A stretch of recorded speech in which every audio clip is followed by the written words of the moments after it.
마르쿠스 아우렐리우스는 다음과 같은 말로 우리가 두려움을 어떻게 인식해야 하는가에 대해 전곡을 찔렀다. 죽음을 두려워할 게 아니라 진정한 삶을 시작하지 못하는 것을 두려워해야 한다. 조지 브래들리, 스토아적으로 살아갑니다.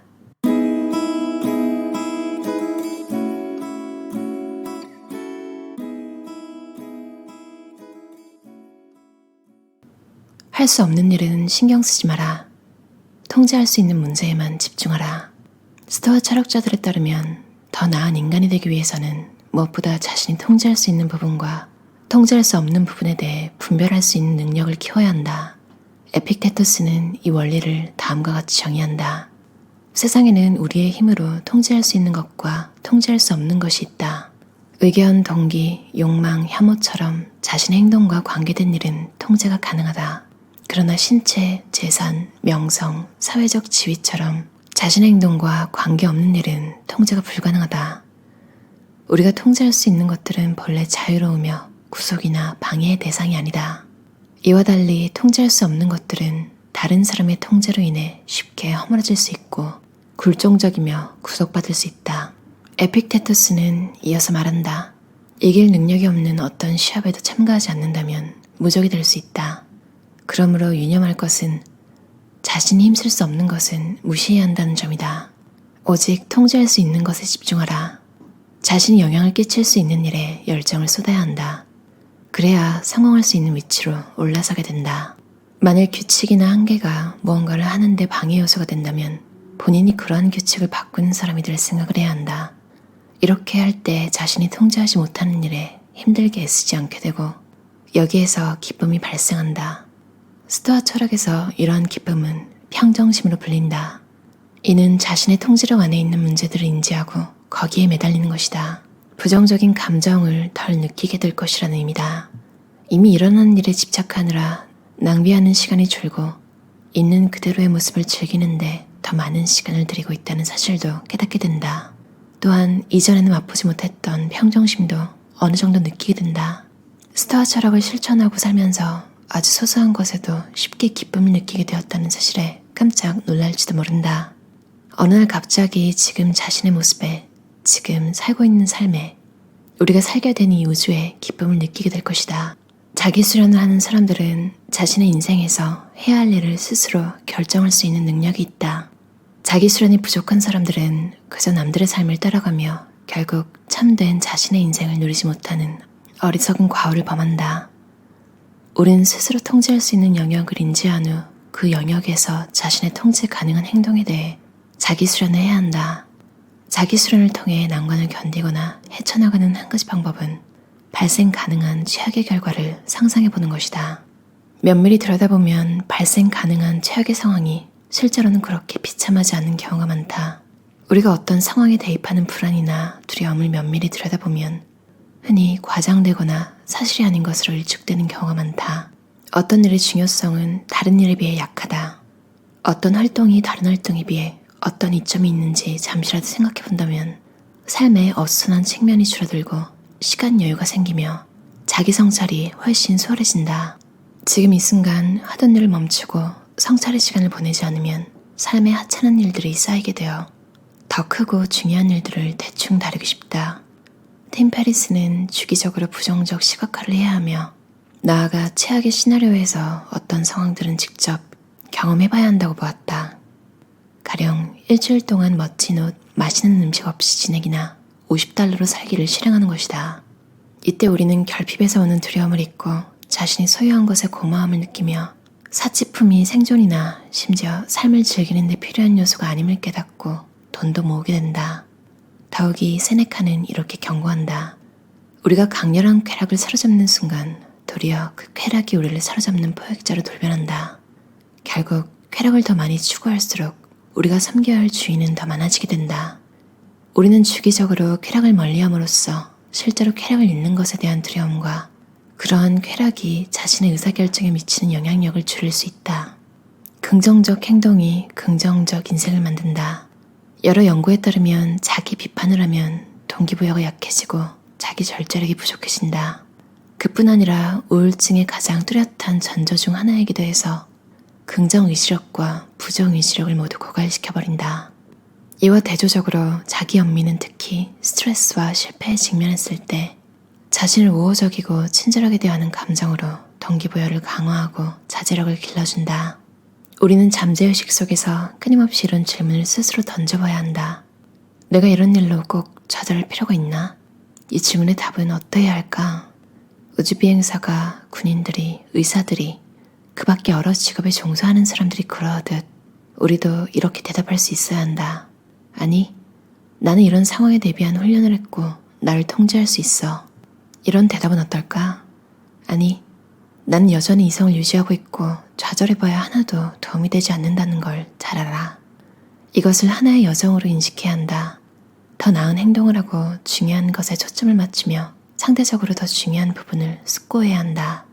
만일 당신이 영혼을 잃는 중이고 이 사실을 알고 있다면 여전히 잃을 영혼이 남아있는 것이다. 찰스 푸코스키. 목표 설정. 스토아 철학에서 목표 설정이라는 개념은 자신이 통제할 수 있는 부분과 통제할 수 없는 부분을 결정한 결과에 실행 계획을 적용하는 것을 의미한다. 통제력 범위에 있는 목표를 선택할 때 우리는 두려움을 줄일 수 있다. 어떤 문제가 자신의 통제력을 완전히 벗어난다면 걱정을 하지 않기로 결정하기 때문이다. 일단 통제하지 못하는 부분들이 제거되면 거의 예외 없이 문제가 감당할 수 있고 두렵지 않은 것으로 느껴진다. 스페인 출신 작가로서 수많은 직업을 가졌던 스티븐 프레스필드는 이렇게 설명한다. 두려움은 좋은 것이다. 두려움은 자기 회의처럼 하나의 신호다. 두려움은 우리가 무엇을 해야 하는지 알려준다. 그는 이어서 말한다. 전문가는 자신의 능력을 최대한 발휘하게 만들 프로젝트에 매달린다. 미지의 영역으로 향하게 하여 자신에게서 발견하지 못한 측면을 탐험하게 만들어줄 일을 떠맡는다. 두려움을 없애려면 우선 자신이 통제할 수 있는 일과 통제할 수 없는 일을 분별해야 한다. 스스로 통제할 수 있는 일에 노력을 기울일 때 우리의 기민성, 창의성, 평정심은 증가된다. 일단 두려움이 사라지고 자신만 남게 되면 우리는 평정 상태에서의 시각과 강인함으로 관찰하고 존재하는 더 나은 인간이 될 수 있다. 마르쿠스 아우렐리우스는 다음과 같은 말로 우리가 두려움을 어떻게 인식해야 하는가에 대해 전곡을 찔렀다. 죽음을 두려워할 게 아니라 진정한 삶을 시작하지 못하는 것을 두려워해야 한다. 로버트 그린과 50센트는 다시 한번 조언을 한다. 인간의 모든 활동에는 모종의 숙달 과정이 포함되어 있다. 거기에 수반되는 여러 단계들과 절차들을 배우고 점점 더 능숙해지도록 계속해서 노력해야 한다. 이를 위해서는 자제심과 끈기가 필요하다. 반복적인 활동과 느린 속도, 그러한 도전에 수반되는 불안 등을 견딜 수 있어야 한다. 그들은 큰 목표를 마음의 중심에 두라고 말한다. 첫째, 더 큰 목표를 세움으로써 당신의 정신이 고양되어 고되고 힘든 일을 견딜 수 있다. 둘째, 이러한 과업 혹은 기술에 더 능숙해지면서 일이 점점 더 즐거워진다. 재능보다 중요한 것은 노력. 성취를 달성하는 과정에서 노력은 재능보다 2배 더 중요하다. 노력은 장애물의 정면으로 맞서고 문제 해결의 정체기를 견뎌내는 데 도움이 된다.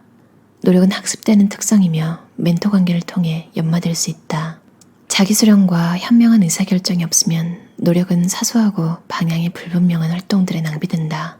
내가 말하는 열정은 단순히 관심 있는 일이 있다는 의미가 아니다. 그것은 동일한 궁극적 목표에 변함없이 성실하고 꾸준하게 관심을 둔다는 의미다. 열정이 있으면 변덕스럽지 않다. 열정이 있으면 매일 잠들 때 생각했던 질문을 잠에서 깬 순간부터 생각하게 된다.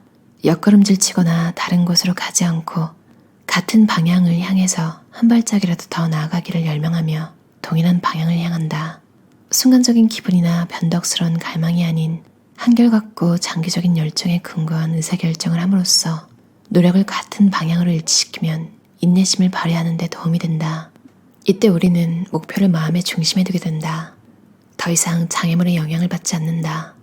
노력의 2가지 적용이란 노력을 비전 혹은 목표에 맞추는 것과 노력을 통해 재능을 기술로, 기술이 다시 성취로 바뀌는 것을 말한다. 의사결정의 나침반을 설치하고 이것이 가리키는 방향을 따라가야 한다. 통제하지 못하는 부분은 신경 쓰지 말고 통제할 수 있는 부분에 집중하라. 자신이 통제할 수 있는 부분이면서 목표와 일치하고 목표에 더 가까워지게 만들어주는 부분에 좀 더 면밀하게 집중하라. 만일 내가 두 사람과 함께 길을 간다면 그들 모두는 나의 스승이 되리니 한 사람에게서는 좋은 점을 골라서 따르고 또 한 사람은 거울 삼아 좋지 않은 점을 스스로 고치도록 하리라. 공자. 세네카는 좀 더 전형적인 긍정적 멘토에 대해 자세하게 설명한다. 삶의 방식, 내뱉는 말, 내면의 인격이 거울처럼 반영된 겉모습에 있어 당신이 인정하는 사람을 선택해야 한다. 그 사람을 항상 당신의 수호자나 본보기로 삼아야 한다. 나는 이것이 우리의 인격을 판단할 수 있는 기준이 될 사람의 필요성을 나타낸다고 생각한다. 이렇게 할 잣대가 없으면 자신의 비뚤어진 부분을 바로 펴지 못한다. 그는 따라할 수 있는 사람을 선택하라고 권한다. 이렇게 할 때 우리는 그 사람의 좋은 특성을 흡수하고 그대로 따라하길 원한다. 멘토십의 마지막 단계는 스스로 멘토가 되는 일이다. 찰스 부코스키는 이렇게 쓰고 있다. 당신은 한 번에 한 사람을 구함으로써 세상을 구하기 시작한다. 그 외의 모든 것은 거창한 낭만주의나 정치다. 본질에 초점을 맞춰라. 덕 있는 인생을 사는 것은 현실 중심적인 인생을 사는 것이다. 잘못에 대한 자각은 구원의 첫 단계다. 나는 에픽테토스의 이 말을 아주 좋아한다. 자신이 나쁜 행동을 전혀 하지 않는다고 생각하는 사람은 잘못을 바로잡겠다는 바람이 없는 것이다. 우선 검사의 역할을, 이어서 판사, 마지막으로 변호사의 역할을 하라. 때로는 자신에게 가혹해야 한다. 거리를 두고 마음을 가라앉혀라. 빅터 프랭클은 이렇게 썼다. 인간은 단순히 존재하는 것이 아니라 앞으로 자신이 무슨 존재가 될지, 다음 순간에 자신이 어떻게 될지 항상 결정한다. 마찬가지로 모든 인간에겐 언제든 변할 수 있는 자유가 있다. 자유로운 영혼은 드물다. 그러나 그것은 보면 알 수 있다. 그 근처에 있거나 함께 있을 때 기분이 아주 좋아지기 때문이다. 찰스 부코스키. 진정한 소속감은 우리가 불완전하지만 진정한 자아를 세상에 보일 때에만 형성되기 때문에 우리의 소속감은 우리가 자신을 수용하는 수준보다 결코 클 수 없습니다. 우리가 진실하고 이를 겉으로 보여주면 사람들은 우리에게 반응을 하기 마련이다. 이는 소속감을 형성한다. 이때 우리는 주변 사람들의 공감을 얻는다. 사소한 문제는 결국 사라진다. 시간이 흐른 후 생각하면 수많은 관련 없는 일들, 즉 미래의 부정적 시각화를 흐릿하게 만들 사소한 일들은 걸러진다. 마르쿠스 아우렐리우스는 사소한 일들에는 딱 그에 맞는 수준의 주의만 기울일 것을 권한다. 어떤 상황이 과거가 돼버리면 우리가 큰 노력을 기울이지 않아도 이렇게 되기 마련이다. 행복한 삶은 삶의 본성과 조화를 이루는 생활이며 이러한 삶을 실현하려면 다음의 방법밖에 없다. 첫째, 마음이 건전하고 분별력을 지속적으로 유지해야 한다. 둘째, 용기 있고 열정적이며 인내심이 뛰어나며 공경을 이겨낼 준비가 되어 있어야 하고 신체 자체와 신체와 관련된 모든 것에 신경을 쓰되 걱정은 하지 말아야 한다. 셋째, 삶의 광채를 더하는 모든 이로운 요소들에 마음을 기울이되 집착하면 안 되고 운명의 산물을 활용하되 이것의 노예가 되면 안 된다. 삶의 광채를 더하는 모든 이로운 요소들에 마음을 기울이되 집착하면 안 된다. 세네카는 우리에게 삶을 즐기라고 청한다. 그런 동시에 균형을 유지하고 집착하지 않도록 노력해야 한다고 상기시켜준다. 세네카는 우리가 평정심을 가장 중시하되 사교성, 즐거움, 삶에서 누릴 수 있는 여러 이점과 좋은 점을 차단하지 않길 바란다. 어떠셨나요? 조지 브래들리 저자의 스토아적으로 살아갑니다. 프롬북스 출판사에서 나왔고요. 김은경 번역가가 옮기셨어요. 투자의 대가 워런 버핏이 하는 말이 있잖아요. 서클 오브 컴피턴스라고. 그걸 지키면서 사는 게 자기 인생의 철학이라고 하잖아요. 그러니까 내 능력 밖의 일에는 관심을 끄는 것. 근데 이 스토아적으로 살아갑니다 라는 책을 읽으면서 그 생각이 계속 났어요. 내가 할 수 없는 거는, 내가 통제할 수 없는 건 그냥 더 이상 신경을 쓰지 않고 살아가는 것. 맞아요. 우리가 천년만년 살 수 있다면 뭐 그냥 길게 보고 그래 뭐 2000년쯤 후에 성공하면 되지, 2000년쯤 후에 뭔가를 결과를 내면 되지, 뭐 이럴 수 있는데 천년만년 살 게 아니라 사실 100세 시대라고는 하지만 100살까지 살지 안 살지도 사실 모르잖아요. 그렇다고 또 너무 인생의 모든 걸 단기적인 목표만 잡고 살아가면 또 그것도 되게 우울감 이런 게 쉽게 오기 쉽더라고요. 왜냐면 너무 목표가 쉬우니까. 또 그게 끝나고 나면 할 게 없는 거예요. 그래서 뭔가 장기적으로 내가 항상 바라보는 목표가 있으면서 제가 어제 리뷰했던 책의 이야기처럼 5년, 1년, 그리고 1개월, 일주일, 그리고 오늘 당장 해야 할 일은 무엇인가. 큰 그림은 이때 사실은 내가 오늘 통제할 수 있는 건 오늘 할 일이잖아요. 하지만 또 오늘 할 일에 매몰돼서 내가 목표하는 게 큰 그림이 뭔지 읽지 않는다면 좀 방황하는 삶은 살기가 오히려 더 힘들 것 같아요. 내가 이뤄야 할 게 있고 내가 가야 할 길이 있는데 한눈 팔기 좀 힘들겠죠. 이 책을 읽으면서 정말 마음이 확 바뀌는 거예요. 내가 좀 쓸데없이 욕심부리고 있던 일들, 내가 할 수 없음에도 그렇죠. 어떻게든 시간을 내고 막 무리를 해서 그러면 어떻게 시작은 할 수 있겠지만 사실 내가 제일 잘 알잖아요. 이걸 노력해도 이게 내게 될 건지 아닌지. 좀 아닌 부분들은 좀 포기하게 된 게 있는 것 같아요. 이 책을 읽고 나서. 확실히 내가 잘하고 통제할 수 있는 것들에 집중해서 그거의 성과가 올라가고 그게 더 발전하면 그 기쁨은 진짜 너무 행복하잖아요. 여러분이 오늘 통제할 수 있는 일, 여러분이 통제하기 쉬운 일, 그런 일들을 먼저 한번 생각해보면서 정리하고 어제 제가 리뷰했던 책 단순함이 너의 모든 것을 바꾼다에서 이야기했던 딱 3가지만 고르는 거. 그리고 또 그 중에 한 가지를 할 때는 정말 딱 그 한 가지만 매몰돼서 끝내고 그 다음 걸 시작하는 거. 그런 훈련을 해보면 어떨까요? 저도 딱 오늘 3개 정했거든요. 이렇게 통제하고 이렇게 제한을 두는 게 사실은 오히려 더 삶을 즐기기 위한 방법이라고 세네카가 말했다고 하니까 더 든든하기도 하고 사실 내 마음으로도 알고 있는 것 같아요. 어느 정도 제한이 주어졌을 때 사실 퍼포먼스가 더 잘 나오잖아요. 약간 좀 그런 것 같아요. 너무 자유롭게 이것저것 그냥 다 해. 이러면 오히려 방황하기가 쉬운 것 같아요. 그럼 오늘도 들어주셔서 감사합니다. 편안한 하루 보내세요.